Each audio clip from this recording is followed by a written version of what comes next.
In today's community conversation, we're joined by Rory Macgregor, Bridges coach with Piedmont CASA. Sitting down with Casey Hott. Casey?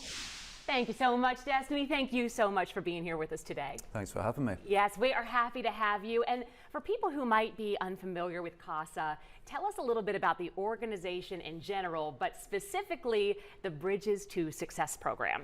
Sure. So CASA stands for Court-Appointed Special Advocates, and what we're most commonly known for is the fact that we recruit and train volunteers to become special advocates for children in foster care. Now, the Bridges to Success program is part of Piedmont CASA. However, our Bridges coaches are not volunteers but employees, and we work more specifically with the older youth in foster care, so those between the ages of 13 and 21.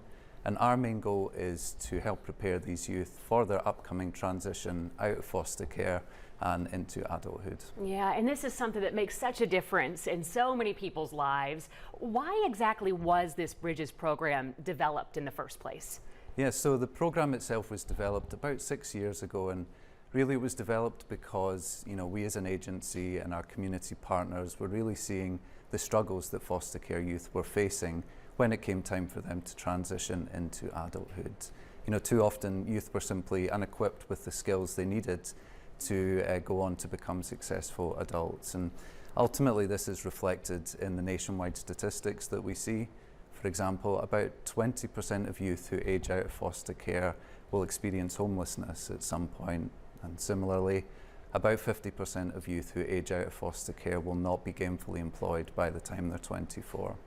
So really our program was developed to try and prevent these kinds of statistics from becoming reality for the foster care youth in our community. Yeah, there's most definitely a need there. Can you give some of the specific examples of some of the work that you do with youth in this program? Yeah, absolutely. So in essence, we are independent living skills coaches.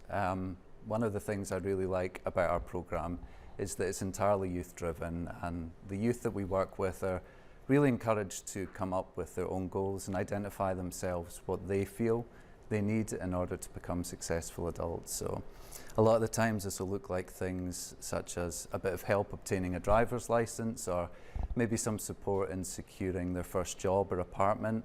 Other times youth will ask us simply just to help them understand how to budget and manage their own personal finances. So these might sound like things that you and I would take for granted. However, it's often the case that there are many barriers for foster care youth in accessing these things. So really our role is to be there for the youth and to help them in a hands-on way in overcoming these barriers. Yeah, things that are small that can really make a big difference. Yeah. How can people learn more if they want to learn more about the program and what you all do? Sure, yeah. Our website is pcasa.org. There's lots of information both about the work that our volunteers do and about the Bridges to Success program there. All right, well, wonderful stuff you all do. Thank you so much for taking the time to be here today. Thanks for having me. Yes, we'll have you back soon. And Destiny, back over to you. Thank you.